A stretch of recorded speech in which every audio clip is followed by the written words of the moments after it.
que vous avez la forme. Pour ma part, ça va super. Donc aujourd'hui, on se retrouve pour une toute nouvelle vidéo présentation de collection. Ça faisait très longtemps que j'avais pas fait de vidéo de présentation de collection. Et aujourd'hui, je me suis dit, oh, on va en refaire une, histoire de voir un peu plus de contenu sur la chaîne et pour montrer une console que j'ai pas encore forcément montré. Et donc voilà. Donc aujourd'hui, comme vous pouvez voir le titre et la miniature, je vais vous montrer la collection PS3. Donc j'ai tout ça en jeu PS3 pour le moment. J'ai environ aujourd'hui actuellement une vingtaine de jeux PS3, ce qui est pas dégueulasse. Bon voilà, j'ai des titres qui sont, c'est plutôt en général des titres assez classiques que vous trouvez en général pour pas trop cher en vide-grenier ou même dans les magasins cash pour vraiment pas trop cher. C'est vraiment que des classiques, il y aura rien vraiment d'exceptionnel. Enfin, je veux dire, quand je dis il y a pas il y aura pas des titres ultra rares, des titres qui sont beaucoup plus chers. Ça c'est vraiment des titres classique que vous trouvez en général un peu partout. Après, il faut dire que la PS3, c'est pas forcément une console que je recherche le plus. Je prends uniquement la PS3 si vraiment. Déjà envie. Je prends uniquement la PS3 uniquement en vide-grenier, que je trouve vraiment pour pas trop cher. Et pareil, dans les cas, ça dépend des titres qu'il y a dans les caches qui sont pour pas trop cher. Mais comme dit encore une fois, c'est pas vraiment la console que je cherche le plus actuellement. Mais ce que j'ai pu accumuler au bout d'un an et demi, ce qui est déjà pas trop mal. Après, on verra plus tard, bien sûr, pour d'autres jeux PS3 qui sont pas forcément très communs à trouver. Mais donc voilà. Moi, en général, j'ai quand même quelques titres plutôt sympas, donc je vais vous les présenter en détail. Faut savoir que sur cette collection PS3, sous les 20 jeux, on va dire qu'une grosse partie, on va dire que les trois quarts, c'est des jeux que j'ai trouvés principalement en vide-grenier. Donc je vais vous présenter tout ça. Et puis voilà. Donc voilà, on va commencer. On va commencer par un titre excellent, très classique, enfin classique à titre que vous trouvez partout. Il s'agit du Diablo 3. Voilà, un jeu extrêmement cool, franchement. Donc voilà, qui est complet, moi de mon côté, que j'ai plus souvent grogné pour 2 euros celui-ci. 2 euros, ce qui est vraiment très, très correct pour un prix. Donc franchement, très content d'avoir trouvé ce Diablo 3. Et puis comme de choper la version remaster de la PS4. Donc voilà, très content d'avoir ce jeu qui fait quand même très plaisir à posséder. J'ai le Final Fantasy 13 partie 2. Donc voilà, celui-là, il est pareil, complet. Un jeu que j'ai pu trouver il y a longtemps en vide-grenier, pareil. Je crois que celui-là, je l'ai eu gratuit. Oui, je l'ai eu gratuit dans un vide-grenier avec un lot que j'avais pris en rétro il y a très longtemps. Et je me rappelle que j'avais essayé de négocier le lot que j'avais de base. Il m'avait dit le vendeur que je pouvais prendre un petit jeu en plus. Et j'avais pris celui-ci pour gratuit si tu veux pour le lot. Donc franchement, je suis très content de l'avoir possédé. Final Fantasy, hein, donc très classique, hein, voilà, RPG très classique, voilà, mais je suis très content de le posséder. Ensuite, nous avons Resident Evil, Opération Raccoon City. Bon, un Resident Evil qui est pas forcément excellent. C'est pas le meilleur Resident Evil. Pour vous dire, il est pas forcément terrible. Après, ça dépend si vous c'est qui l'aime, bah tant mieux. Je l'ai eu, pareil, enfin, je l'ai eu complet, pareil. Celui-ci, je l'ai pris celui dans un cache il y a. Ça fait quand même un petit moment, il y a quelques mois. Enfin, c'est surtout que je l'ai pris pour la collection Resident Evil, parce que j'aimerais faire une petite collection Resident Evil aussi, hein. Donc Resident Evil Raccoon City, donc celui-ci je l'ai pu payer je crois dans un sorte de 4 euros dans un cash. Donc voilà, c'est pas le meilleur Resident Evil encore une fois, mais pour la collection Resident Evil, voilà, ça fait quand même plaisir de le posséder pour la collection. Donc voilà, après, comme dit, je peux pas vous dire, j'ai vraiment pas vraiment joué à ce jeu, mais je sais qu'il est pas ouf apparemment. Donc voilà. En tout cas, on trouve pas forcément l'ambiance du 2 ou du 3 quoi. De toute façon, les meilleurs Resident Evil pour moi, ça reste le 2 et le 3 qui restent les meilleurs Resident Evil. Le 4 aussi, il est bien, mais c'est vraiment le 2, 3 et 4 qui sont pour moi les meilleurs Resident Evil. Après, le reste sont un peu moins bien et d'autres pas forcément terribles. Après, le 7, il est quand même rattrapable, mais bon, voilà. Donc voilà, c'est comme plaisir de posséder ça. Ensuite, j'ai Uncharted 2, donc malheureusement, pour Simulation Platinum. Malheureusement, il n'est pas complet, mais celui-ci, je l'ai pu me le prendre en vide-grenier pour 1 euro. Ce qui est, je trouve que c'est encore une fois un prix très correct. Bon, après, c'est sûr, c'est du platinium, mais bon, personnellement, ça me dérange pas trop d'avoir du platinium, mais après, j'aime pas forcément beaucoup du platinium, parce que le platinium, c'est pas forcément ce qu'il y a de beau comme jaquette, mais voilà, je l'ai pris quand même pour 1 euro, franchement. Et puis ce Uncharted 2, je le trouve plutôt sympa, il est vraiment sympa, franchement. Celui-là, je l'ai bien aimé par rapport au 1, donc franchement, très sympa. Je peux vous le conseiller, franchement, il est très sympa. Ensuite, Resident Evil 6, donc un autre Resident Evil. Bon, par contre, celui-ci, bon, pareil, celui-là, il est complet. Là, il y a encore le ticket de caisse. Le ticket de caisse de l'ancien propriétaire. Par contre, celui-ci, pareil, pour moi, ça va peut-être peut-être pour moi, peut-être même pour beaucoup, le pire Resident Evil qu'ils aient fait. Franchement, apparemment, il est vraiment, enfin, vraiment, il est pas où j'avais testé chez un pote il y a longtemps. Et c'est vrai que, franchement, il est pas terrible de ouf. Franchement, c'est pas le meilleur Resident Evil, il est vraiment pas ouf. C'est peut-être pour moi même le pire Resident Evil qu'ils aient fait jusqu'à présent. Quoique, ouais, franchement, ouais, je sais pas, il y en a tellement des Resident Evil qui sont sortis, mais celui-ci, c'est vrai qu'il est vraiment pas ouf. Hein. Mais bon, après, celui-ci, je l'ai plus payé en vide-grenier pour 2 euros, pareil. Pareil, comme il était complet, donc franchement, voilà, je vais pas m'en plaindre pour 2 euros, donc franchement, voilà, et encore une fois, pour la question Resident Evil, voilà, c'est quand même plaisir. Mais voilà, après, c'est pas le meilleur Resident Evil. Ensuite, nous avons notre Skyrim, donc le Elder Scrolls 5 Skyrim, donc un jeu qui est sorti aussi également en version remasterisée sur PS4. Donc voilà, un jeu qui fait extrêmement plaisir. Celui-ci, je l'ai payé pareil en vide-grenier. Donc celui-ci, il est complet et le CD est très très propre. Je possède également sa version PS4 qui doit être quelque part derrière. Mais franchement, j'avais déjà un peu joué, je me rappelle à son PS3. Il y a longtemps de cela, encore une fois. Faut savoir que tout ce que j'ai pu jouer, la PS3 je l'ai pas encore, mais il faut savoir que j'avais des potes qui avaient la PS3 à l'époque et je me rappelle quand je passais chez des potes, des fois on jouait un petit peu à la PS3, ils avaient quand même des bons jeux assez sympas. Donc à Skyrim, j'ai pas eu beaucoup l'occasion d'y jouer, donc peut-être que je rejouerai un peu sur PS4 pour voir vraiment ce que j'en pense. Mais franchement, ça reste un très très bon jeu, franchement, qui est vraiment excellent. Et là, sur PS4, elle est encore mieux, franchement. Donc franchement, pour ceux qui ne connaissent pas encore le jeu, je vous conseille de le prendre sur la PS4, il est vraiment excellent. Et pour ceux qui veulent pas prendre la version PS3, vous pouvez aussi le prendre, et franchement, il est vraiment excellent. Alors celui-ci, je l'ai pu comme en vide-grenier pour 5 euros. Et franchement, c'est plaisir parce que c'est un jeu qui était propre, qui est vraiment propre, celui-là, la jaquette. Vraiment, qui est vraiment propre au niveau du CD, tout complet. Donc 5 euros, franchement, j'ai pas hésité à le prendre vraiment pour 5 euros, donc franchement, ça fait plaisir. Donc très bon jeu que je peux vous conseiller. Ensuite, nous passons à un autre excellent jeu, sorti sur la PS3. Il s'agit du tout premier Dark Souls. Celui-ci, je l'ai pu le prendre dans une boutique de jeux vidéo. C'était à Jeux Console à Colmar. J'ai pu me le prendre, je crois, si je me souviens bien, pour 9,90 €. Voilà, franchement, très bon prix, franchement. Voilà, donc le premier Dark Souls. Également ressorti sur PS4, bien sûr, qui est beau encore mieux sur PS4. Il faut que je le trouve sur PS4. Pareil, excellent titre, franchement, qui fait vraiment extrêmement plaisir. D'ailleurs, c'est même le jeu référence voilà, qu'on dit comme un jeu hyper dur. On pense tout de suite à Dark Souls, parce que c'est l'un des jeux les plus compliqués qu'ils aient fait. Même si je trouve qu'aujourd'hui, Dark Souls, c'est pas pour moi le jeu le plus dur de tous les temps. Parce que pour moi, je trouve qu'il y avait des jeux vidéo qui sont beaucoup plus hardcore que Dark Souls. Mais je dois l'avouer que Dark Souls reste l'un des jeux les plus compliqués à terminer. Mais franchement, il est excellent. En tout cas, pour ceux qui aiment bien ce genre de jeu, vous allez vraiment extrêmement kiffer pour ceux qui l'ont pas encore testé. Mais franchement, je peux que vous le conseiller.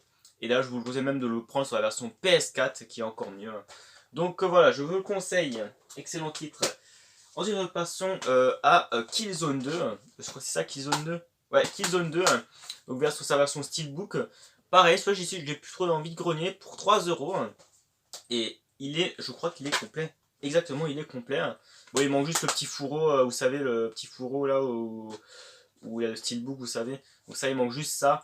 Mais sinon, voilà, Killzone 2, pareil, très très bon titre. Bon, par contre, c'est autre chose que la version PS4 qu'ils ont sorti il y a très longtemps, qui est vraiment pas ouf. Mais les premiers Killzone, ils font vraiment très plaisir. Et ce Killzone 2 est vraiment excellent. Je peux que vous le conseiller.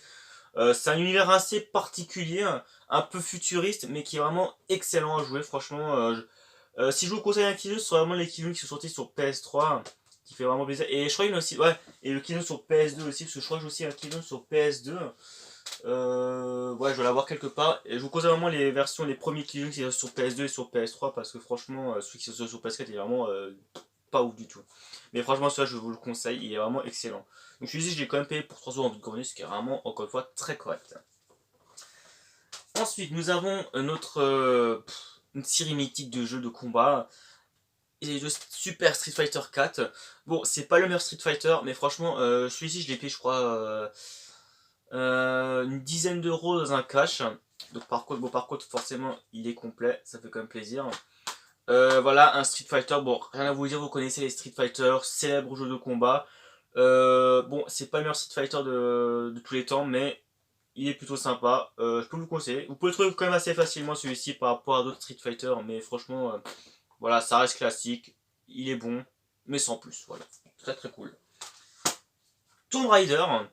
Celui-ci, c'est le Tomb Raider qui est sorti en 2013. Je crois que c'est le non, 2013, non, je suis pas sûr. Je suis plus sûr de la date de sortie de celui-ci. Oui, 2013, donc en fin de vie de la. En fin de vie de la PS3. Et je crois je sais pas si je sais pas s'il est sorti sur PS4, mais vous me direz pour les conseils pour ceux qui savent qu'il est sorti sur PS4. Tomb Raider m'apparaît classique, avec des très bons graphismes, qui fait vraiment plaisir. Donc on a l'habitude de Tomb Raider qui reste très très bon. Celui-ci, je l'ai pu payer 2€ en vide-grenier ou 3€, je sais plus sûr. Donc voilà, qui fait plaisir, complet. Encore une fois, qui fait plaisir. Donc Tomb Raider, hein, gros classique, qui reste très sympa, franchement. Donc voilà, qui fait plaisir. Ensuite, nous avons le SSX. Un super bon jeu de snow, franchement, pour moi j'aime bien les SSX parce que franchement ça reste un des très bons jeux de snow. Et d'ailleurs ils ont sorti un jeu sur PS4 il y a quelques temps qui s'appelle Stick, qui reprend un peu un peu le même style que SSX. Mais c'est vrai que le SSX franchement c'est vraiment des bons jeux de snow. Donc pour ceux qui aiment bien les jeux anciens de sport extrême, je peux vous conseiller le SSX, c'est vraiment des bons jeux de snow qui font vraiment très plaisir. Franchement, c'est des bons jeux de snow qui sont très très bons. Pareil, je crois que celui-là il est complet. Je regarde si c'est la notice parce qu'il y a une petite brochure. Non, il manque la notice du jeu, mais voilà, c'est pas grave, je l'ai payé pour 2€ en vide-grenier, pareil celui-ci. Et pareil, je peux vous le conseiller, franchement, c'est vraiment des bons jeux de snow. Donc, franchement, encore une fois, pour ceux qui aiment bien les jeux de sport extrême, je peux vous le conseiller. Très très bon, franchement, comme jeu de sport. Ensuite, j'ai également un autre jeu qui est très classique, qui est vraiment très sympa, ici de Fear, donc le First Encounter Assault Recon. Je peux pas vraiment vous dire grand chose parce que j'ai pas encore testé, mais on m'a beaucoup conseillé ce jeu qui apparemment est vraiment très sympa. Donc je sais pas quoi il vaut, mais apparemment il est sympa. Je suis dit j'ai payé dans un cash pour je crois 8€. Bon, malheureusement il est pas complet. Je crois que c'est entre 5 et 8€, je sais plus, ou 7€, je sais plus. Dans le sort de 5€, je crois, j'ai payé. Donc voilà, un jeu, je sais pas à quoi il vaut, j'ai jamais testé ce jeu. Mais pour ceux qui ont déjà fait ce jeu, dites-moi ce que vous en pensez, si c'est vraiment un bon jeu ou pas. Moi j'ai pris parce qu'on m'a mon goût conseillé de ce jeu qui était vraiment pas trop mal, franchement, qui était plutôt sympa, donc à voir. Hein. À voir pour tester dès que j'aurai la console, un de ces quatre, pour voir ce qu'il vaut, mais il peut être sympa. Ensuite, j'ai le Final Fantasy XIII, donc la première partie. Hein. Voilà, pareil, un Final Fantasy voilà, qui reste très classique encore une fois. Donc je posais deux parties, donc le 1 et le partie 2 que j'ai présenté juste avant. Pareil, celui-là, je l'ai payé dans un cash. Je l'ai payé, je crois que c'était autour de 7€, 8€. Ouais, je sais plus exactement, je l'ai payé dans un cash. Donc pareil, il est complet celui-ci. Ouais, il fait très plaisir celui-là à posséder. Oui, donc je sais plus vraiment exactement le prix, mais c'était en dessous de 10€. Je l'ai payé celui-là dans un cash. Donc franchement, encore une fois, Final Fantasy classique. Call of Duty Black Ops 2, gros classique forcément les Call of, qui pour moi peut-être même le meilleur Black Ops de son histoire pour le moment, voilà, qui reste un très bon Call of, autant dans la campagne que dans le multijoueur, qui reste classique. Mode zombie, ben j'ai pas trop aimé ce mode zombie, mais je sais que c'est classique des Call of, mais bon, voilà. Bon, il est pas complet. Après ça j'ai payé à l'époque au début, je me rappelle quand j'ai commencé la collection, je l'ai payé je crois 3-4€, donc franchement voilà. Ça reste du Call of très classique, mais qui est vraiment excellent ce Black Ops, que je peux vous conseiller encore une fois. Ensuite, j'ai Dead Island Riptide, pardon. Voilà, un genre de survival horror, donc où vous êtes dans une île en fait, où vous devez survivre contre des zombies en fait, parce qu'en fait dans une île qui a été infectée si vous voulez par un virus, donc forcément donc c'est sur des zombies que vous trouvez là-bas, et le but c'est alors tout simplement de survivre aux zombies quoi. Et je crois que vous pouvez en multijoueur jusqu'à 4 joueurs, ouais, ou des survivre contre des zombies, qui est plutôt sympa, qui est très bourrin franchement comme jeu. Donc franchement c'est un petit jeu sympa, c'est pas le meilleur jeu de tous les temps, mais il est plutôt sympa. D'ailleurs j'ai sorti un autre Dead Island sur PS4 il y a quelques temps aussi, mais voilà, celui-là était plutôt sympa aussi. Et celui-ci était complet, je l'ai payé 2 €, celui-là en vide-grenier pareil. Donc celui-là, voilà, c'est quand même plaisir de posséder un petit jeu de survie. Ensuite j'ai Gran Turismo 5, gros classique de chez Sony. Donc je vais pas vous présenter, je pense que vous connaissez tous les Gran Turismo, donc jeu de course de voiture à la un peu plus réaliste, qui est vraiment très sympa. Pareil, complet. Celui-ci je l'ai payé je crois 3 € en vide-grenier il y a longtemps de cela. Pareil, hein, franchement, pour le prix, ça reste un classique, franchement. Moi, j'aime bien j'aime bien de temps en temps jouer à des jeux de course comme ça, comme les Gran Turismo, parce que j'ai le Gran Turismo Sport sur PS4, et celui-là, j'aime bien aimer, franchement, j'ai pas mal joué dessus. Hein. Donc, voilà, jeu de course classique qui fait vraiment très plaisir. Ensuite, Dead Space 2, l'édition limitée. Un superbe jeu d'horreur, franchement, un peu futuriste, mais qui est vraiment excellent. Je peux que vous le conseiller. D'ailleurs, bon, il faut aussi que je trouve le 1 et le 3 qui sont excellents, franchement. Mais franchement, le 2, celui-là, ouais, il est excellent. Donc, celui-là complet. Je l'ai payé 5 € en vide-grenier. Pour vous dire, il est vraiment top du top. Hein, franchement, pour ceux qui aiment les jeux de survival horror, je peux que vous le conseiller. Alors, certes, c'est un style un peu futuriste, mais franchement, excellent. Franchement, je peux que vous le conseiller encore une fois. Ensuite, on va passer à BioShock 2. Personnellement, j'ai pas encore joué au BioShock, mais je sais que c'est une série de jeux qui est plutôt sympa. D'ailleurs, je crois qu'ils ont fait une version compilation sur Switch et une autre sur PS4 il y a pas longtemps de cela. Celui-ci, je l'ai payé 3 € en vide-grenier et il est complet. Pareil, fait plaisir. Je sais pas ce qu'il vaut ce jeu, mais apparemment, c'est une très bonne série de jeux. Mais voilà, franchement, j'ai hâte de tester ça dès que j'aurai l'occasion d'y jouer. Mais franchement, apparemment, il est très lourd ce jeu. Donc voilà. Donc un petit jeu qui fait quand même plaisir. Il nous reste encore 2 jeux. Donc, on a Hitman Absolution. Pareil, hein, celui-là, j'ai payé 5 € en vide-grenier complet. Alors ça, pareil, c'est une série de jeux voilà, où vous incarnez tout simplement un espion, si vous voulez. C'est vraiment un jeu d'espionnage en fait, un peu d'agent secret, etc. Et ça c'est vraiment sympa parce que franchement t'es vraiment dans la discrétion, tout. Donc très bon jeu de chez Square Enix, c'est franchement excellent. J'avais déjà pu jouer je sais pas si c'était celui-ci ou un autre, j'avais pu jouer. Mais j'avais déjà joué à Hitman sur la PS3 chez mon parrain, je me rappelle. Et ça qui est vraiment excellent, franchement, bon jeu d'espionnage, franchement qui fait vraiment extrêmement plaisir. Très bon jeu franchement que je peux vous conseiller. Pour tous ceux qui aiment bien tout ce qui est un peu style agent secret, tout ça, un peu style policier, un peu enquête, etc. Franchement, il est très bon jeu, franchement, je peux que vous le conseiller. Et le dernier jeu que je vais vous présenter sur la PS3, il s'agit du Devil May Cry 5, non 4, pardon, 4, voilà. Pareil, une très bonne série de jeux qui est vraiment excellent. Je n'ai rien à vous dire dessus parce que tout le monde connaît les Devil May Cry. Excellent, franchement. Très sympa, franchement. Moi, franchement, moi, j'adorais les Devil May Cry, donc franchement, excellent. Je peux que vous le conseiller. Celui-ci, je l'ai pu le payer en vide-grenier pour 3 € complet également. Donc, franchement, très content de l'avoir possédé. Un classique de chez Capcom, franchement, très plaisir. Donc, très bon style de jeu. Donc, voilà. Donc voilà les amis, je vous ai présenté la totalité de mes jeux PS3. Donc c'est aussi la fin de cette vidéo. Donc j'espère que cette vidéo présentation de ma collection PS3 vous aura plu. Si c'est le cas, n'hésitez pas à mettre un max de pouces bleus. Et puis voilà, de toute façon, donc n'hésitez pas à me dire ce que vous en pensez des jeux que je possède dans ma collection. N'hésitez pas à me dire si y a des jeux que vous avez déjà joué, que vous trouvez que c'était vraiment top, etc. Donc franchement, moi franchement je suis très content de ma collection de PS3. Après, comme dit, c'est des jeux classiques que vous pouvez trouver vraiment pour pas trop cher dans les caches, même dans les vides-greniers. C'est des jeux que vous trouvez quand même, en général, partout, même encore une fois, c'est vraiment des jeux classiques. Donc voilà. J'espère que cette vidéo vous aura encore plu encore une fois. Je vais revoir si ce soir je vous fais un live ou non, mais je suis pas sûr, donc on verra bien. Et puis sinon, je vais voir ce que je pourrais faire comme vidéo prochainement. Je sais pas encore, peut-être une vidéo de réaction. Je sais pas encore. Je vais voir ce que je peux faire comme vidéo. Après, comme dit, je ne ferai pas tout le temps des vidéos, je ferai vraiment des vidéos de temps en temps, mais j'essaie de reprendre des vidéos de temps en temps, histoire qu'il y ait un peu de nouveau contenu sur la chaîne. Donc voilà, j'espère que ça vous aura encore plu. N'hésitez pas à me dire encore une fois ce que vous avez pensé. Et puis moi, je vous laisse là-dessus. Et je vous dis à la prochaine. Ciao, bye bye, et à la prochaine.